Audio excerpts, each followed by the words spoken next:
Allah Subhanahu wa ta'ala berada di sebuah tempat, ataukah Subhanahu wa ta'ala tercipta dengan sendirinya? Lalu bagaimana Allah Subhanahu wa ta'ala menciptakan makhluknya, dan makhluk apa yang pertama kali Allah ciptakan? Ma'asyiral muslimin yang dimuliakan Allah Subhanahu wa ta'ala, di dalam surah Al-Insan Allah Subhanahu wa ta'ala berfirman, hal ata alal insan hinum minad dahri lam yakun syai'am madhkura. Bukankah pernah datang kepada manusia waktu dari masa yang ketika itu belum merupakan sesuatu yang dapat disebut? Dari ayat ini, ketika Allah Subhanahu wa ta'ala mengatakan lam yakun syai'an madhkura, sesuatu yang belum dapat disebut namanya, ini arasy, ini kursi, ini langit, ini Adam, ini Hawa, ini gunung, ini sungai, ini hutan, dan begitu seterusnya. Belum ada penyebutan itu. Hanya Allah Subhanahu wa ta'ala satu-satunya sang pencipta di alam semesta ini. Ma'asyiral muslimin yang dimuliakan Allah Subhanahu wa ta'ala, dari Waqi ibnu Udusin, dari pamannya dari Abi Razin radhiyallahu anhu, dia mengatakan, ya Rasulullah, aina kana Rabbuna azza wa jal qabla an yakhluqa khalqah? Dia berkata, ya Rasulullah, di manakah Tuhan kita yang maha mulia sebelum menciptakan makhluk-makhluknya? Maka Nabi SAW bersabda, kana fi ama'in ma tahtahu hawa wa ma fawqahu hawa thumma khalaqa arsyahu 'alal ma. Maka Nabi SAW bersabda, Allah berada di ama, di mana ama di bawahnya tidak ada udara, dan di atasnya pun tidak ada udara. Kemudian Allah Subhanahu wa ta'ala menciptakan arasy-Nya di atas air. Ma'asyiral muslimin yang dimuliakan Allah Subhanahu wa ta'ala, apa itu ama? Karena di sini Nabi SAW mengatakan bahwa Allah Subhanahu wa ta'ala berada di ama. Disebutkan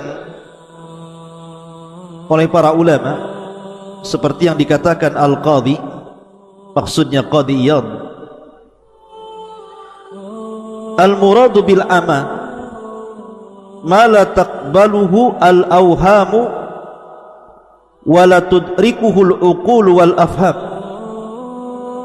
abbara an adamil makani bima la yudrak wa la yutawahham, wa an adami ma yahwihi wa yuhitu bihil hawa, fa innahu yutlaqu wa yuradu bihil khala alladhi huwa ibaratun an adamil jismi liyakuna aqraba ila fahmis sami.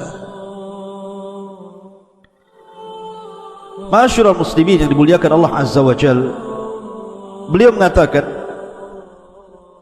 yang dimaksud dengan ama adalah sesuatu yang tidak bisa diterima oleh imajinasi dan tidak bisa digapai oleh akal dan pemahaman. Nabi menunjukkan ketiadaan tempat dengan sesuatu yang tidak bisa dimengerti dan dihayalkan. dan juga menunjukkan ketiadaan sesuatu yang memuatnya atau udara yang melingkupinya.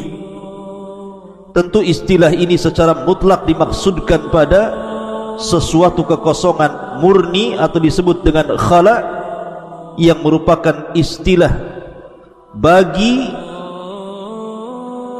ketiadaan materi agar lebih mudah dimengerti oleh para pendengar. Intinya bahwa sebelum Allah Subhanahu wa ta'ala menciptakan makhluk-makhluknya, sebelum ada saya, sebelum ada Anda, sebelum ada Adam, sebelum ada Hawa, sebelum ada langit dan bumi, bahkan sebelum ada langit, kursi, bahkan sebelum ada arasy, maka Allah Subhanahu wa ta'ala berada di ama. Dan ama itu diambil dari umyun, artinya buta. Orang buta itu, kalau Anda memejamkan mata, kira-kira apa yang Anda lihat? Kegelapan, bukan? Artinya di sini bahwa kita tidak bisa membayangkan di mana Allah. Yang jelas Allah satu-satunya dan tidak ada makhluk sebelumnya. Dan Allah Subhanahu wa ta'ala adalah awal wa laysa qablahu syai'. Allah adalah yang pertama dan Allah tidak didahului dengan ketidakadaan. Makanya dalam Sahih Bukhari Nabi SAW bersabda, kana Allahu wa lam yakun syai'un ghairuhu. Allah telah ada dan saat itu tidak ada apapun selain Allah Subhanahu wa ta'ala. Ma'asyiral muslimin yang dimuliakan Allah Subhanahu wa ta'ala, dalam sebuah hadis dari Imran ibn Husain radhiyallahu anhuma, dia menceritakan suatu ketika aku berada di sisi Nabi sallallahu alaihi wasallam, tiba-tiba datang sebuah kaum dari Bani Tamim, dari Yaman. Faqala, maka Nabi sallallahu alaihi wasallam mengatakan, aqbilul busyra ya Bani Tamim. Qalu basyartana fa'tina. Fadakhala an-nasu min ahli al-Yaman. Afwan, maksudnya Bani Tamim ini datang kepada Nabi sallallahu alaihi wasallam.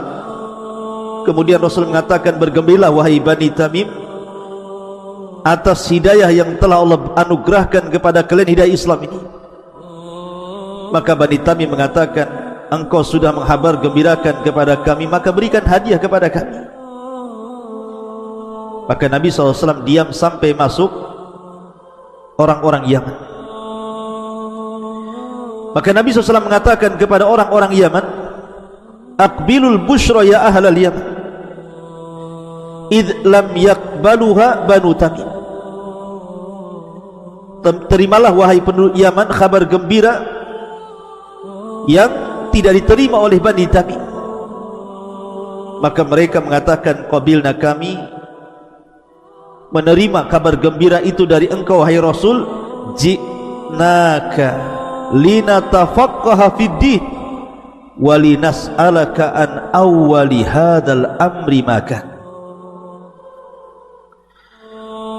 Maka ahli Yaman mengatakan, kami datang kepadamu untuk belajar agama wahai Rasul, dan kami hendak bertanya kepadamu tentang masalah yang pertama kali terhadap urusan yang saya ingin atau kami katakan kepada anda, di mana Allah sebelum Allah menciptakan segala sesuatu. Lihat bagaimana keistimewaan Bani ataupun ahli Yaman dibandingkan Bani Tamim. Bani Tamim minta hadiah, minta harta, minta dunia, tapi ahli Yaman tidak minta itu. Dia hanya minta ilmu kepada Nabi SAW, dan yang pertama bertanya soal di mana Allah sebelum Allah menciptakan segala sesuatu. Ini pertanyaan yang berbobot, ikhwan. Maka Nabi SAW mengatakan, kana Allahu wa lam yakun syai'un qabla.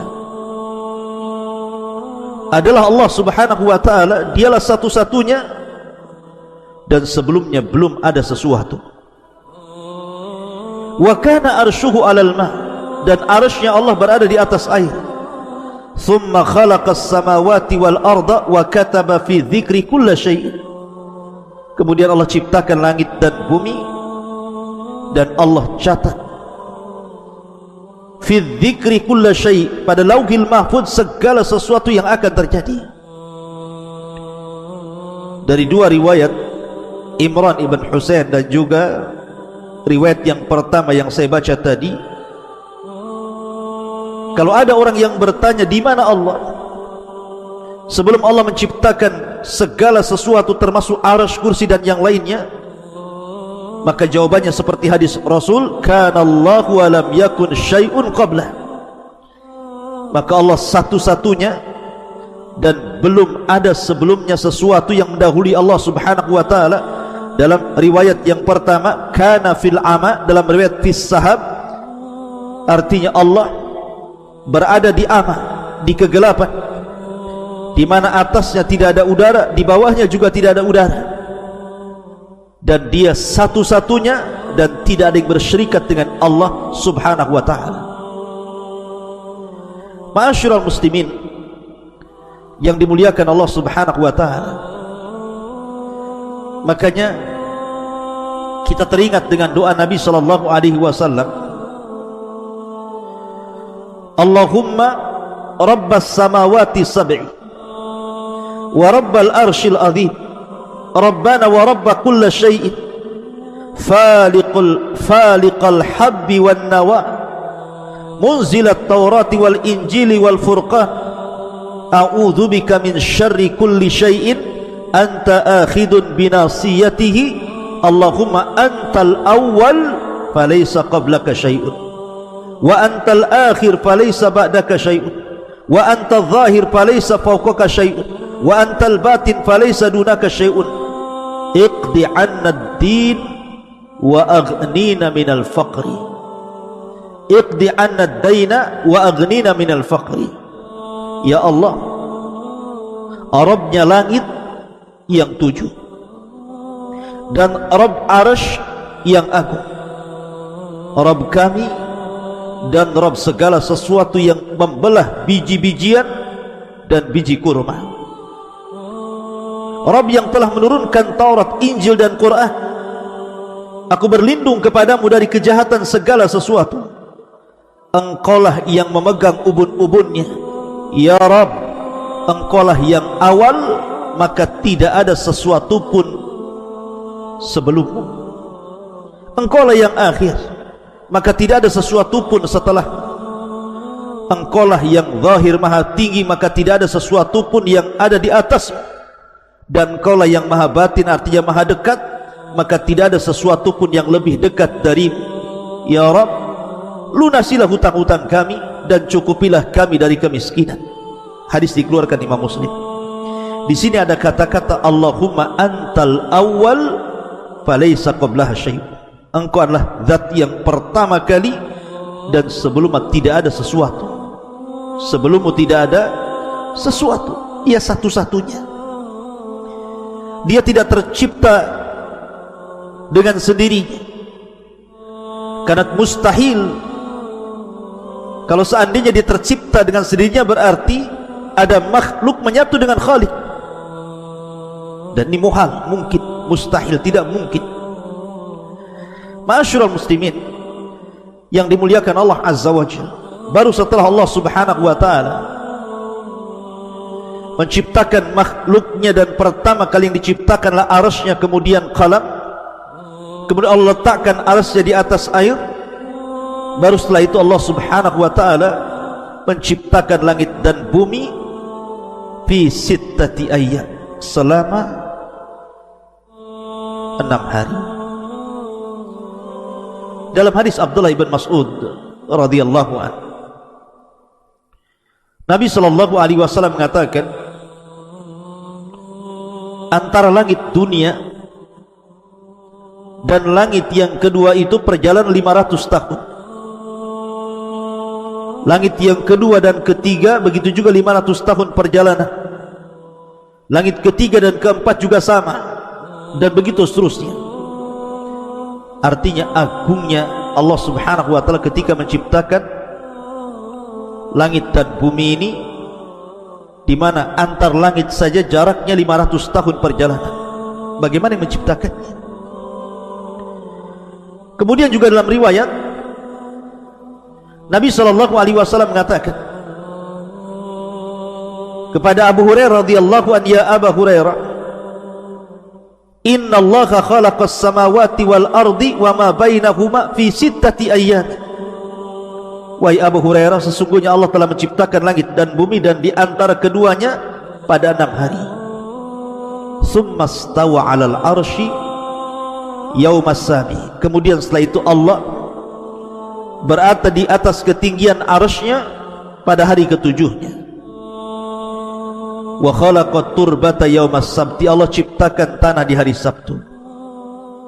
Wal jibala yaumal ahad. Dan Allah ciptakan gunung-gunung di hari Ahad. Wasyajara yaumal itsnin. Allah ciptakan pohon atau pepohonan di hari Senin. Wasyarra, dalam riwayat wal makruh yaumas tsulatsa. Dan Allah ciptakan keburukan di hari Selasa. Wan nuru yaumal arbi'a. Dan Allah ciptakan nur, cahaya, pada hari Rabu.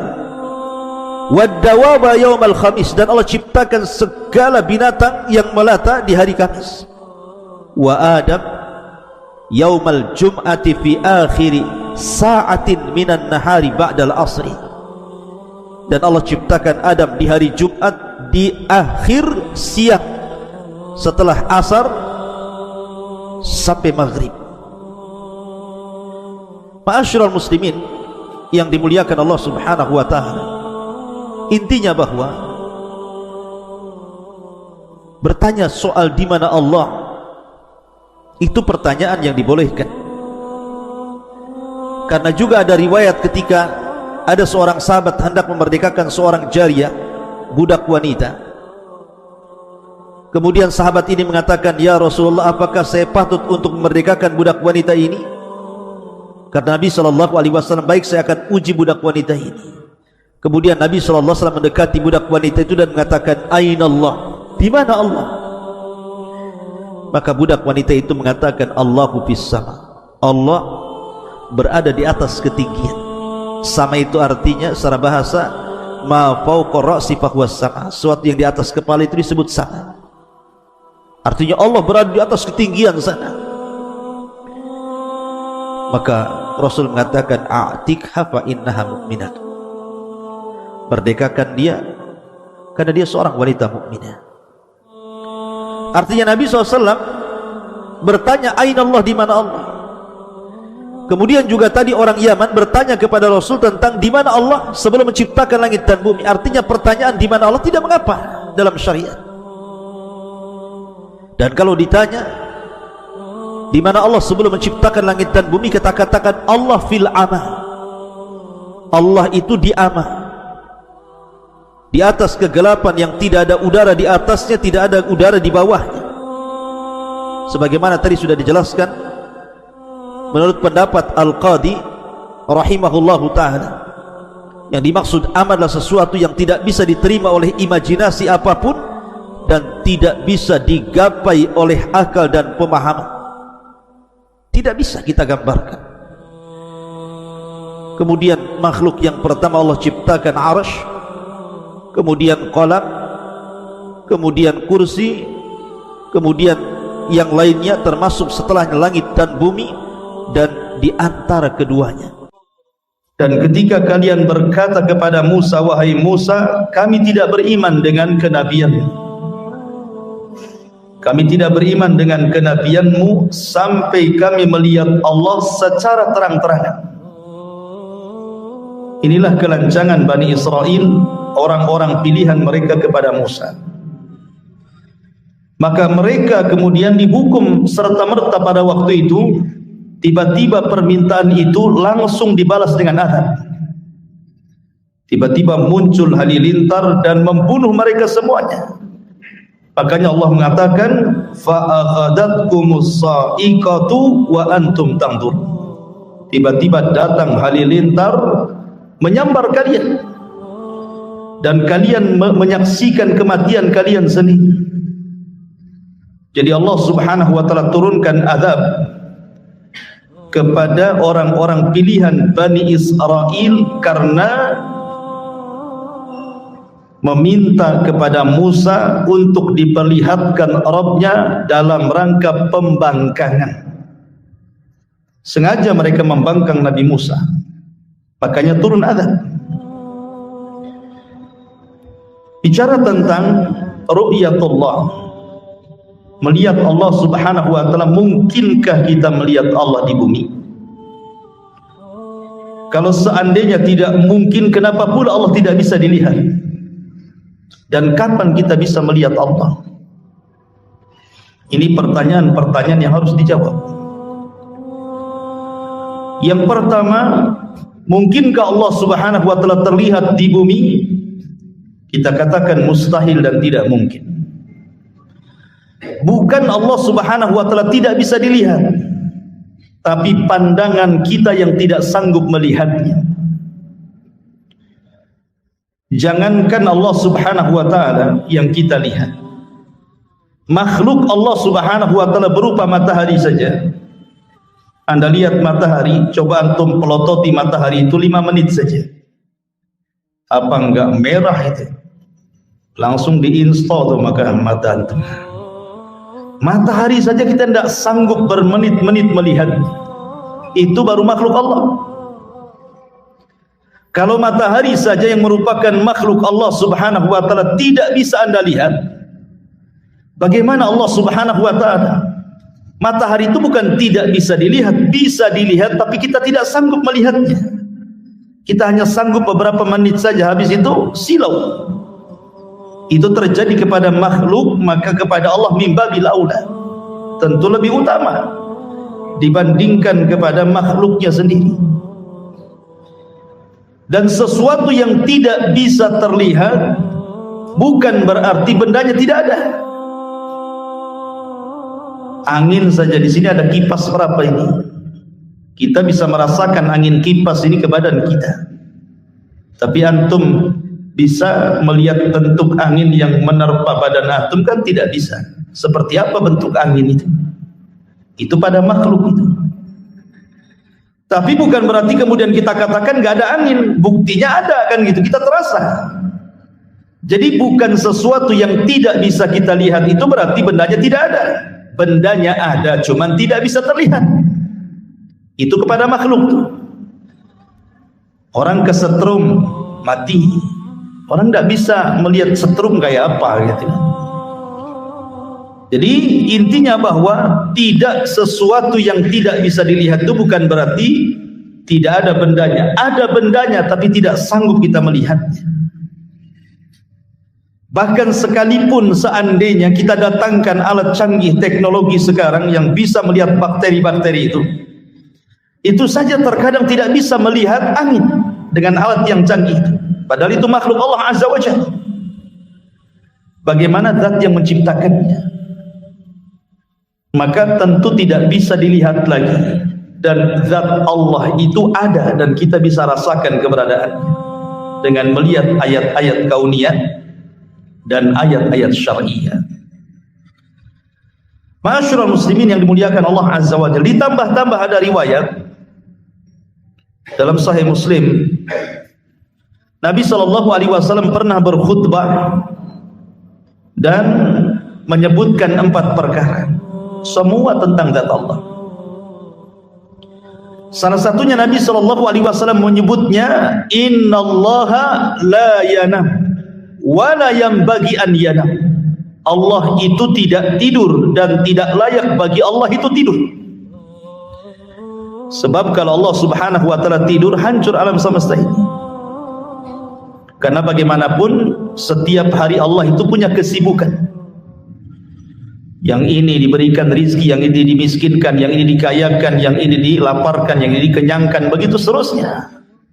Setiap hari itu ada kesibukan. Makanya ketika Musa alaihi salatu wassalam bertanya kepada Allah Subhanahu wa taala, apakah Allah Subhanahu wa taala tidur?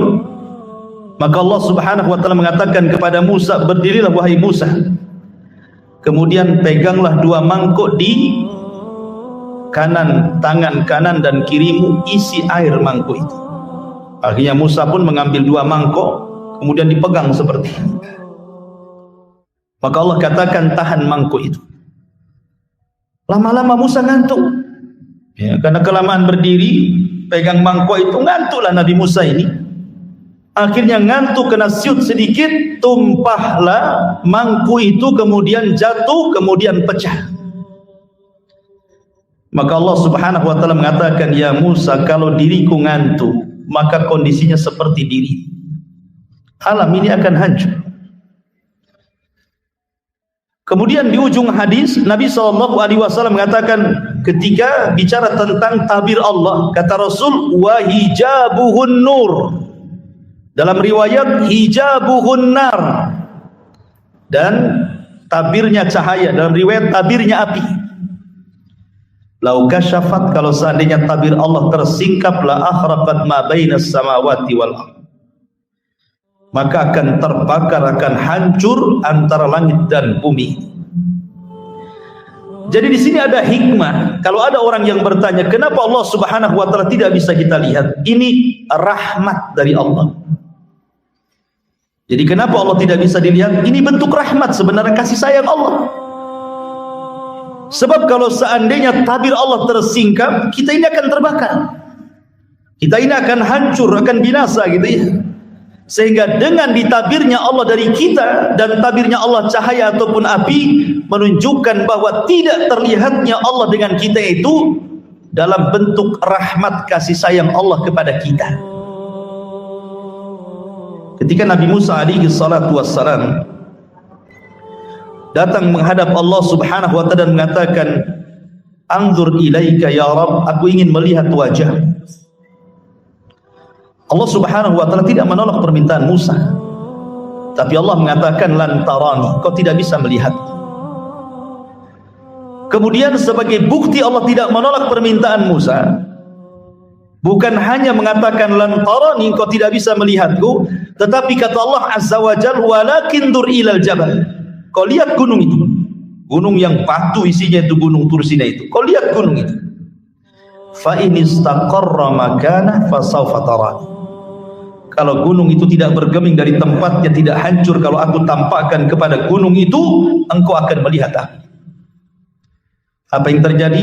Allah berfirman dalam surah Al-A'raf, falamma tajalla rabbuhu lil jabali ja'alahu dakka wa sara Musa sa'iqa. Ketika Allah betul-betul menampakkan dirinya kepada gunung itu, apa yang terjadi? Hancur gunung itu. Gunung itu hancur. Jangankan Allah Subhanahu wa taala memperlihatkan dirinya kepada gunung, seandainya Quran saja turun kepada gunung ini, lau anzalna hadzal qur'ana ala jabalin la ra'aitahu khashi'an mutasaddian min khasyatillah. Mutasaddi, bisa belah gunung itu karena takutnya kepada Allah. Apalagi Allah menampakkan kepada gunung itu, hancurlah gunung itu. Maka gunung itu hancur, Musa kaget dengan ledakannya, kemudian Musa pun pingsan. Falamma afaqa, ketika Musa sadar, dia mengatakan, tubtu ilaika wa ana awwalul mu'min, aku taubat ya Rabb, aku tidak akan meminta engkau melihat, aku melihat dirimu, dan aku orang yang pertama beriman kepada. Musa saja tidak sanggup melihat Allah gitu. Bahkan orang nomor 1, Sayyidul Anbiya'i wal Mursalin, pemimpinnya para nabi dan rasul, Rasul kita Muhammad sallallahu alaihi wasallam pernah dimi'rajkan sampai ke Sidratil Muntaha dan pernah berdialog dengan Allah tanpa penerjemah. Apakah Nabi sallallahu alaihi wasallam melihat Allah? Tidak. Ketika dilihat, hal ra'aita rabbaka ya Rasulullah, apakah engkau melihat Rabbmu ketika Lailatul Mi'raj, di malam kau dimi'rajkan ke Sidratil Muntaha? Maka Rasul mengatakan, tidak, nurun inni ara, aku hanya melihat cahaya. Rasul hanya melihat tabirnya saja. Wajah Allah tidak bisa dilihat. Karena sekali lagi bahwa pertanyaan kenapa Allah Subhanahu wa taala tidak bisa kita lihat, itu sebagai rahmat bagi kita. Kalau seandainya Allah tersingkap, hancur kita semuanya. Itu kasih sayang Allah Azza wa Jalla. Alhamdulillah, ya, nikmat dari Allah Subhanahu wa ta'ala. Tapi kapan Allah terlihat? Menurut akidah ahli sunnah wal jamaah, bahwa Allah Subhanahu wa ta'ala terlihat itu nanti di sorga. Dan ru'yatullah, bahwa seorang mukmin akan melihat Allah di sorga, itu nikmat terbesar yang pernah Allah anugerahkan di sorga. Jadi nikmat terbesar di sorga itu kita akan mendengar ucapan Allah langsung, kita akan didekatkan di sisi Allah Subhanahu wa ta'ala langsung, dan kita bisa melihat wajah Allah secara langsung. Itulah 3 nikmat terbesar di sorga: didekatkan, mendengar kalamnya, dan melihat wajahnya. Sehingga Allah Subhanahu wa ta'ala disabdakan oleh Nabi SAW, innakum satarawna rabbakum kama tarawna lailata badri tamami la tudahuna syai'an. Kata Rasul, kalian kelak di sorga akan melihat Rabb kalian seperti kalian melihat purnama, tidak berdesak-desakan sedikit pun. Bukan Allah seperti bulan, tidak. Di sini tasbihnya tasbih ru'yah. Sebagaimana kita melihat bulan tidak berdesak-desakan, nah begitu juga melihat Allah maksudnya. Bukan Allah seperti bulan, bukan begitu. Ya. Tapi di sini bagaimana Nabi SAW menyabdakan kepada kita, di antara ziyadatun nikmat, dan itu senikmat-nikmatnya kenikmatan sorga, adalah ru'yatullah, bahwa Allah Subhanahu wa ta'ala dapat terlihat di sorga, tapi di dunia tidak. Anda tidak bisa melihat Allah. Makanya kalau ada orang yang mengaku melihat Allah, dustakan walaupun dalam mimpi. Dustakan. Allah tidak mungkin dilihat.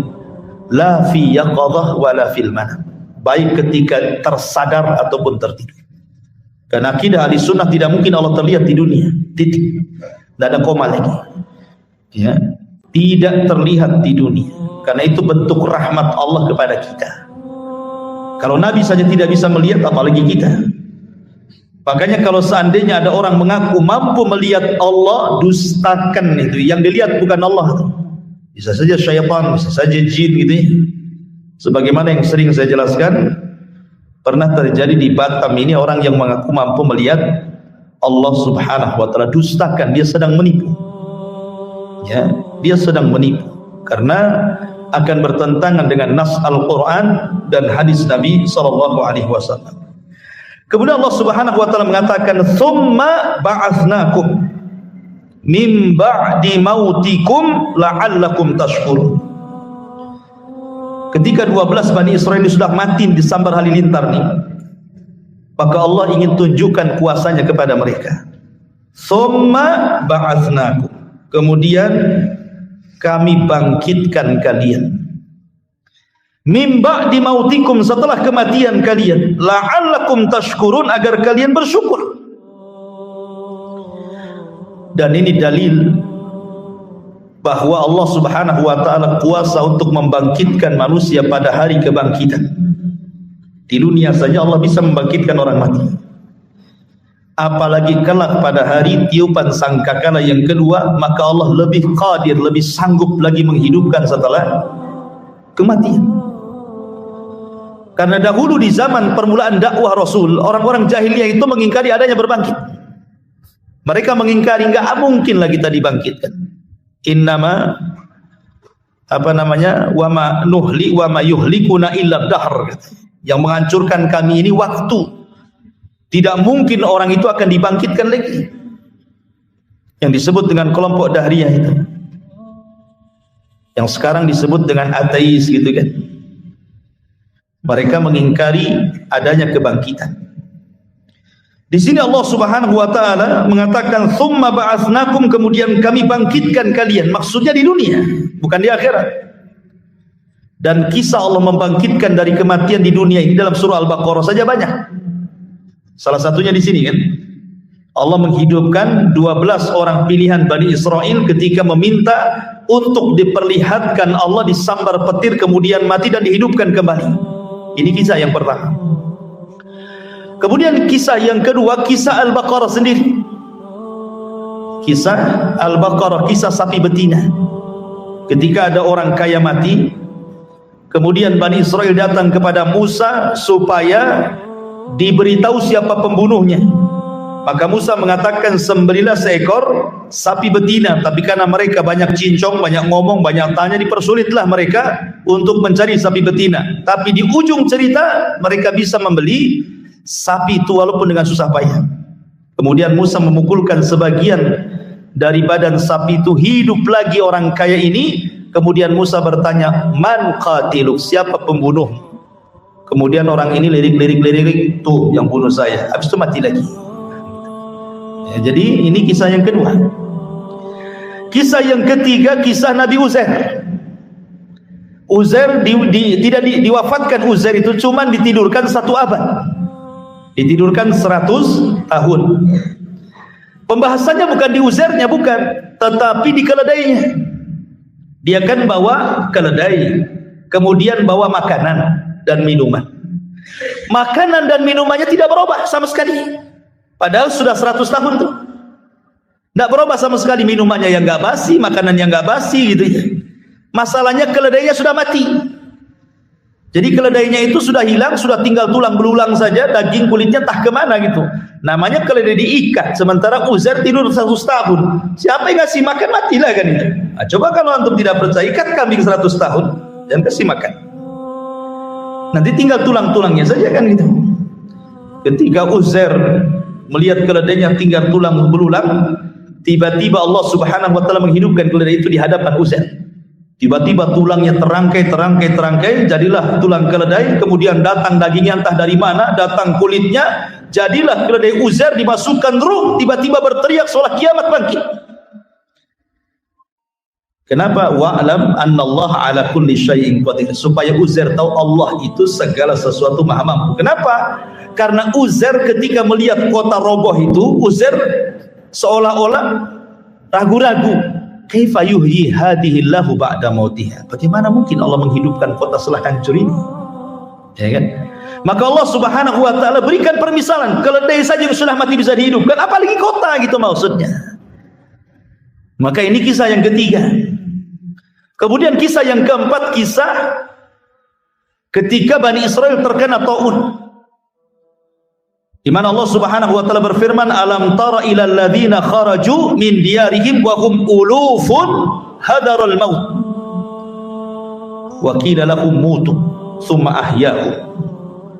Tidakkah kau lihat Bani Israel itu yang mereka lari dari negerinya karena menghindar kematian? Karena negeri itu turun wabah taun, 70.000 Bani Israel mati di negeri itu terkena wabah taun. Akhirnya kemudian mereka pun lari, tidak mau terkena taun, yang selamatnya tidak mau tinggal di situ, lari ribuan orang. Makanya Allah mengatakan uluf, bukan alaf, uluf, ribuan jumlahnya, banyak sekali menghindari penyakit taun. Maka mereka pun ke lembah. Rupanya sampai di lembah, malaikat maut sudah nunggu. Kemudian malaikat maut mencabut nyawa mereka semua. Tidak mati karena taun, mati pula oleh malaikat maut. Mereka kan maunya menghindar dari kematian taun. Keluarlah dia ke daerah yang mereka inginkan di lembah. Rupanya malaikat maut sudah banyak berdiri di situ. Dari sini ada kaidah para ulama, al-hadaru la yamna'ul qadara. Menghindar dari kematian itu tidak mencegah takdir kematian. Anda tidak mati karena corona, bisa aja mati ditabrak sepeda ontel kan itu. Ya kan? Namanya takdir itu siapa yang tahu? Lah ketika orang ini sudah mati semuanya, yang ingin menyelamatkan dari tahun ini, datang seorang nabi namanya Hazkiyah, dari nabi-nabi Bani Israel, Nabi Hazkiyah. Maka Nabi Hazkiyah berdoa kepada Allah Subhanahu wa taala untuk dihidupkan orang-orang ini. Akhirnya Allah Subhanahu wa taala mengabulkan doa Hazkiyah, dihidupkan semuanya. Dan mereka pun beriman kepada nabinya belakangan. Ya kan? Dan ini kisah yang keempat, Allah menghidupkan setelah kematian. Kisah yang kelima masih dalam Al-Baqarah, kisah Nabi Ibrahim alaihi salatu wassalam. Ketika dia bertanya kepada Allah, kaifa tuhyil mauta, bagaimana engkau menghidupkan dari kematian ya Rabb? Maka Allah mengatakan, ya Ibrahim, ambil 5 unggas jenis burung-burungan, entah ayam, entah apa yang bisa terbang lah, burung apa gitu kan. 5 unggas, kau potong-potong, kau potong kecil-kecil, dari paha, dari sayap, dari kaki, dari semua kau potong-potong semuanya. Potong-potongannya itu kau letakkan di semua gunung-gunung sana, kau pegang kepalanya satu-satu. Jadi Ibrahim hanya megang kepalanya saja, badannya sudah dipotong-potong, sudah disebar di mana-mana bukit, di mana-mana gunung tuh. Maka Allah mengatakan, "Summad'uhunna ya'tinaka sa'ya." Kau panggil tuh badan-badannya tuh. Maka Ibrahim memanggil badan-badannya itu. Tiba-tiba melesat badannya dari semua bukit dan gunung, dan tidak ada yang salah dengan kepalanya. Yang ayam ya tidak gabung dengan merpati, ya ayam dengan ayam juga gitu ya. Jadi persis nyambung dengan binatang yang dipotongnya. Lah dari 5 kasus ini, termasuk di sini, summa ba'atsnakum min ba'di mautikum la'allakum tashkurun, bahwa kalau Allah sanggup menghidupkan dari kematian di dunia, maka Allah sanggup akan menghidupkan manusia di akhirat. Maka jangan pernah mengingkari hari kebangkitan. Allah sanggup menghidupkan di dunia. Bagaimana pula Allah Subhanahu wa taala tidak sanggup menghidupkan di akhirat? Karena Allah Subhanahu wa taala itu ala kulli syai'in qadir, atas segala sesuatu maha mampu. Kemudian Allah Subhanahu wa taala mengatakan, wa dhallalna 'alaikumul ghamama wa anzalna 'alaikumul manna wassalwa. Dan kami naungi kalian dengan awan, dan kami turunkan kepada kalian al-manna dan salwa, makanan man dan juga salwa. Kulu min thayyibati ma razaqnakum, makanlah apa yang kami rizkikan kepada kalian. Wa ma zalamuna, dan mereka tidak mendolimi kami, walakin kanu anfusahum yadlimun, mereka lah yang mendolimi diri-diri mereka sendiri. Jadi begini kisahnya, ini kisah lain. Jadi Bani Israel, ketika mereka sudah sampai di perbatasan kota Ariha. Ariha itu kota tertua di dunia. Setelah Ariha itu Baitul Maqdis. Jadi pasukan Nabi Musa itu tidak bisa masuk ke Baitul Maqdis kecuali harus melewati satu kota yang disebut dengan Ariha. Kota tertua di dunia. Sementara orang-orang di Ariha itu sudah dikuasai orang-orang Arab dari keturunan kaum Ad. Sudah ada orang-orang Amalika di sini. Jadi keturunan kaum Ad sudah menguasai Ariha. Sementara Nabi Musa tidak bisa ke Baitul Maqdis kecuali harus menyerang Ariha. Kalau tidak diserang Ariha, maka mereka tidak akan berhasil masuk Baitul Maqdis. Maka Nabi Musa alaihi salatu wassalam kemudian mengutus orang-orang pilihan yang 12 tadi itu, yang minta diperlihatkan Allah, kemudian disambar petir itu, kemudian mati dihidupkan lagi. Maka Musa mengutus 12 orang ini, kemudian disuruh mengintai seperti apa kekuatan orang-orang Amalikoh itu, orang-orang Arab, orang-orang keturunan kaum Ad yang menguasai Ariha itu.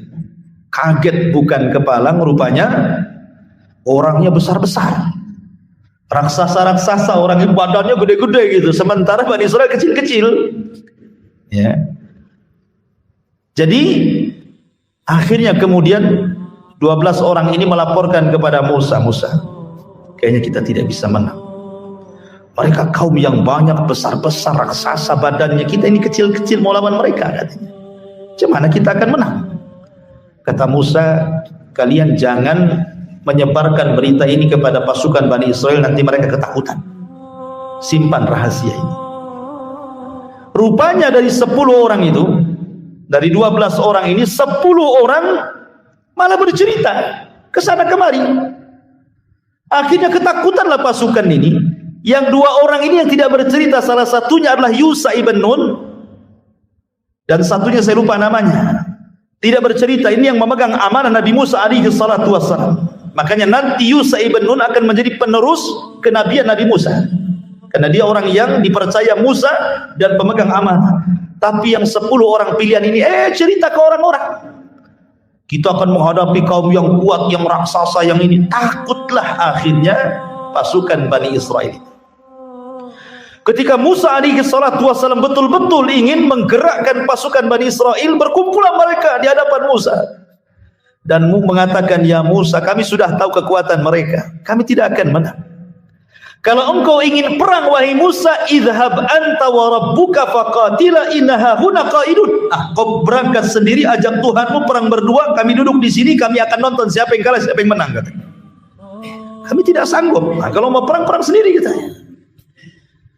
Dari sebab itulah maka Allah Subhanahu wa taala turunkan azab kepada mereka berupa mereka diletakkan di bumi itu, mereka tidak bisa keluar karena mereka tidak mau diajak jihad, tidak mau membebaskan Baitul Maqdis, tidak mau melawan orang-orang Amalika yang menguasai Ariha. Akhirnya Allah Subhanahu wa taala azab mereka dengan cara apa? Arba'ina sanatan yatihuna fil ardi. 40 tahun mereka linglung di situ, tidak bisa keluar. Sementara mereka tinggal di padang pasir. Tidak ada bukit, tidak ada gunung, tidak ada pohon, tidak ada lembah, tidak ada air, tidak ada apa-apa. Padang pasir, kering kelontang, lautan padang pasir. Apa yang mau dimakan? Apa yang mau diminum? Tidak ada naungan di atas kepala. Sementara mereka tidak bisa keluar. Makanya kalau antum pernah hidup di Timur Tengah itu, kemudian lihat padang pasir seolah-olah lautan tidak bertepi, bingung orang kalau udah nyasar di padang pasir itu mau kemana. Ya. Jadi mereka linglung, nggak bisa kemana-mana karena padang pasir semuanya. Maka disebut ardunti dalam bahasa kita, negeri linglung. Mereka nggak bisa keluar dari situ. Lah ketika mereka tidak bisa keluar dari situ dan itu akibat mereka tidak mau diajak jihad, mulailah mereka meminta kepada Musa alaihi salatu wassalam makanan. Musa, kita di padang pasir, apalah yang kita akan makan? Mintalah kepada Rabbmu makanan untuk kami. Maka Musa alaihi salatu wassalam memintakan kepada Allah, turunlah manna dan salwa. Itulah makanan mereka di padang pasir. Ada yang mengatakan manna itu umum. Bahasa Arabnya manna itu diambil dari manna yamunnu. Artinya karunia, artinya apapun yang dihajatkan oleh Bani Israel disediakan. Oh enak kan? Antum minta roti tidak ada, martabak ada, roti canai ada, apapun yang kita mau ada. Itu namanya manna yamunnu gitu, kalau diartikan secara bahasa. Tapi ada juga yang mengatakan manna di sini artinya semacam burung. Jadi burung itu ya semacam unggas lah, ayam, mentok, pokoknya unggas-unggasan burung-burung terbang. Tinggal tunjuk saja, jatuh tinggal makan. Ya. Kemudian salwa itu berupa buah-buahan yang ada minumannya, kalau diminum rasanya seperti madu. Itulah manna dan salwa. Jadi luar biasa, Allah berikan anugerah kepada mereka makanan langsung turun dari langit, manna dan salwa. Tapi mereka ingin minuman. Maka Musa alaihi salatu wassalam memukulkan tongkatnya di batu, keluarlah 12 mata air. Itulah minuman mereka di negeri itu. Kemudian mereka mengatakan, Musa, panas, nggak ada payung, nggak ada pohon, panas. Maka mereka mengatakan, ya Musa, lindungilah kepala-kepala kami dari matahari. Dari sini Allah katakan, wa dhallalna alaikumul ghamam. Kami berikan kepada kalian naungan awan. Oh, enak kurang apa ke? Mereka sudah tidak lagi terkena sinar matahari, sudah ada awan yang menaungi kepala mereka. Sudah ada makanan manna dan salwa, sudah ada minuman mata air. Kurang apa? Itu nikmat dari Allah Subhanahu wa taala. Sehingga Allah mengatakan, kulu min thayyibati ma razaqnakum, tinggal makan kalian dari yang baik-baik yang kami rizkikan kepada kalian. Wa ma dhalamuna walakin kanu anfusahum yadhlimun. Mereka tidak mendolimi kami, tapi mereka mendolimi mereka sendiri. Kenapa? Karena mulai kurang ajar kepada Musa alaihi salatu wassalam. Apa kurang ajarnya? Wa idh qulna dkhulu hadhil qaryah. Ya. Dan ketika mereka masuk ke sebuah negeri, ini diantara bagaimana Bani Israel ini kisah lain lagi ya, kisah lain. Tetapi nanti kisah yang nyambung dengan kisah Al-Baqarah 57 ini adalah Al-Baqarah 61. Itu nyambung tuh ayatnya nanti kisahnya itu. Jadi antara ayat 57 ke 61, itu nyambung. Nah, kita baca 61-nya baru kita naik ke atas.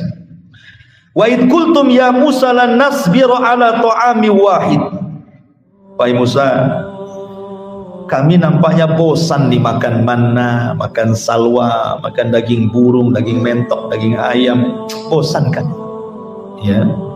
Kami pengen lalap-lalapan. Ya, minta lalapan orang ini. Ya.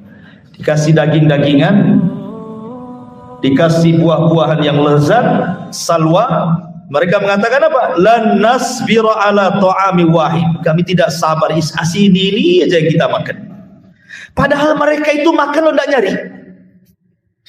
Bukan mereka bekerja dulu nyari uang, kemudian dibelikan beras, dimasak. Enggak. Waktunya makan pagi sudah ada, waktunya makan siang sudah ada, waktunya makan sore sudah ada, waktunya makan malam sudah ada. Kurang apa enaknya itu? Tidak dituntut kerja, tidak dituntut apa, tinggal makan saja. Tapi mereka kaum yang tidak bersyukur. Mereka mengatakan, lan nasbira ala ta'ami wahid. Bosan kami dengan satu makanan ini. Fad'u lana rabbaka yukhrij lana mimma tumbitul ardh. Cobalah kau berdoa kepada Rabb, wahai Musa, keluarkanlah sayur-sayuran dari bumi ini, mim baqliha wa qisaiha wa fumiha wa adasiha wa basaliha. Bayangkan dari bawang-bawangan, ya kan? Pokoknya mereka minta lalapan yang sifatnya dari sayur-mayuran, ya. Mim baqliha dari sayur-mayuran, wa qisaiha wa fum dari kacang-kacangan, wa adasi wa basaliha dari bawang-bawangan. Bayangkan. Maka Musa mengatakan, atastabdiluna alladhi huwa adna billadhi huwa khair. Engkau memilih yang rendah pada Allah sudah kasih yang lebih baik. Allah kasih terbaik makanan ini karena Allah sendiri yang nurunkan dari langit. Kalian minta pula yang rendah. Kalau itu yang kalian minta, Musa mengatakan, ihbitu Misra. Itu di mana kota ada yang seperti itu, di mana desa ada, itu tinggal tanam tumbuh. Tapi makanan yang kalian makan gak ada di bumi ini, karena ini makanan dari langit masalahnya. Jadi Musa mengingatkan nikmat itu kepada Bani Israel. Tetapi apa yang terjadi? Wa dhuribat alaihimul dhillah. Akhirnya mereka mengalami kehinaan, wal maskanah, kemiskinan lagi, wa ba'u bi ghadabi minallah, dan mereka harus menanggung murka Allah Subhanahu wa taala. Akhirnya manna dan salwa itu hilang. Kemudian air juga mulai kering. Akhirnya mereka makan ala kadarnya. Tadinya sudah kaya jadi miskin lagi. Nah, inilah rasakan, ini yang kalian mau kan? Nah, gitu seolah-olah Allah mengatakan seperti itu. Ini yang kalian mau. Sudah Allah anugerahkan makanan enak, ini yang kalian mau makan nih. Maka Allah datangkan kemurkaan kepada mereka. Kenapa? Dzalika bi annahum kanu yakfuruna bi ayatillah, karena mereka kufur dengan ayat-ayat Allah, wa yaqtuluna an-nabiyina bi ghairil haqq, karena membunuh para nabi dengan tanpa ada hak yang dibenarkan. Dzalika bima asaw wa kanu ya'tadun, karena mereka bermaksiat dan mereka melampaui batas. Baik. Kemudian Allah Subhanahu wa taala melanjutkan kisahnya. Wa id qulna dkhulu hadhihi al-qaryata faqulu minha haitsu syi'tum ragada wadkhulul baba sujjadan wa qulu hittatun naghfir lakum khotoyakum wa sanazidul muhsinin. Jadi ceritanya begini. Nabi Musa hidup selama 40 tahun di negeri linglung. Begitu juga Harun alaihi salam. Tapi Allah takdirkan keduanya wafat. Keduanya wafat di negeri ini. Belum berhasil merebut Baitul Maqdis, Musa dan Harun sudah wafat di negeri linglung selama 40 tahun itu. Akhirnya generasi para pengecut itu sudah mati juga. Datanglah anak-anak mereka. Lah anak-anak mereka ini akhirnya dididik oleh Yusha ibn Nun untuk menjadi para pemberani. Dan setelah kematian Musa, Bani Israel menyesal. Itulah terkadang ketika Nabi Musa di masa hidup mereka suka mengejek Musa, menghina Musa, bahkan sampai menyakiti Musa, sampai Rasul mengatakan rahimallah akhu Musa laqad udhiya katsiran fasabar. Semoga Allah merahmati saudara kita Musa, dia banyak diuji Bani Israel tapi dia sabar. Sabar Nabi Musa itu. Bayangkan difitnah oleh Bani Israel dengan berbagai macam fitnah. sampai kepada masalah pribadi privasinya itu difitnah oleh Bani Israel. Ketika Musa tidak mau mandi bareng, kan kebiasaan Bani Israel kan suka mandi bareng kayak kita di desa-desa kan, zaman bahula kan gitu ya. Belum di rumah itu belum ada kamar mandi, belum ada toilet jongkok, apalagi duduk gitu ya. Orang berak masih ditambak, masih di ini. Kalau di orang-orang yang dekat laut, kalau di sungai ya di sungai gitu ya. Jam 3 pagi itu udah sibuk tuh orang nongkrong-nongkrong di pinggir sungai itu kan. Entah ngapain dia jam 3. Tapi yang jelas bahwa orang dulu itu kan biasa itu mandi di sungai rame-rame. Mana punya malu? Gak ada malu. Kalau sekarang antum sudah ngaji, malu lah. Kalau antum tak malu, tak ada malu lah. Kalau orang dulu kan biasa saja mandi. Antum mau pakai daleman saja, perempuan juga sama seperti itu gitu kan. Ya, makanya orang dulu itu banyak orang intip-intip di pohon-pohon pisang, di pohon-pohon mangga. Artinya apa? Karena kebiasaan orang dulu seperti itu. Artinya apalagi di zaman Nabi Musa kan yang tahu ratusan tahun yang silam ya kan. Di zaman kita kecil-kecil antum yang orang desa aja ngalami itu mandi di sungai. Apalagi di zaman Nabi Musa. Mereka mandi bareng di sungai. Tapi Musa itu punya sifat malu yang luar biasa. Tidak mau mandi rame-rame, dia mau mandi sendiri aja. Disitulah difitnah. Jangan-jangan Nabi Musa badannya kayak banci, gitu. Tidak ada tenaganya, nggak ada ototnya. Gitu. Paling dia punya penyakit tuh di badannya, makanya nggak nyampur sama kita mandinya. Gitu. Kedengaran sama Nabi Musa. Musa sabar saja. Tapi Allah Subhanahu wa taala tentu tidak akan membiarkan nabinya dihinakan oleh kaumnya kan. Man adzali waliyan faqad adantu bil harbi. Jangan lagi seorang nabi wali saja disakiti Allah ajak perang. Apalagi nabi. Maka ketika Nabi Musa mandi sendiri, diletakkan celana bajunya di atas batunya, Allah sengaja batu itu dibuat jalan. Batunya lari.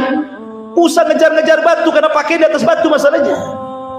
Ini kalau nggak dikejar pakaian saya di batu itu, bayangkan Allah buat batu itu berjalan, dikejarnya batu itu karena mau ngambil pakaian. Rupanya batu itu lari ke tengah-tengah Bani Israel yang sedang mandi. Otomatis Musa sedang mengejar batu kan gitu, telanjang gitu kan. Nampaklah sama di Bani Israel itu kan badan dia kan. Wow, ternyata badannya sangat indah, sangat steril, mulus, tidak ada penyakit. Rupanya yang kami tuduhkan kepada dia nggak benar katanya. Sampai masalah privasi mereka nuduh Nabi Musa itu. Bahkan ketika Nabi Harun meninggal, yang difitnah membunuh Harun itu adalah Musa. Padahal Nabi Musa ya, Nabi Harun yang meninggal wajar. Tapi karena Harun lebih dicintai Bani Israel, ketika mereka tidak melihat kematian Harun, hanya dilihat Nabi Musa, mereka nuduh bahwa Musa membunuh Harun. Sampai ketika kematian Harun dituduh Musa yang membunuh Harun abangnya. Makanya wajar kalau Rasul mengatakan rahimallah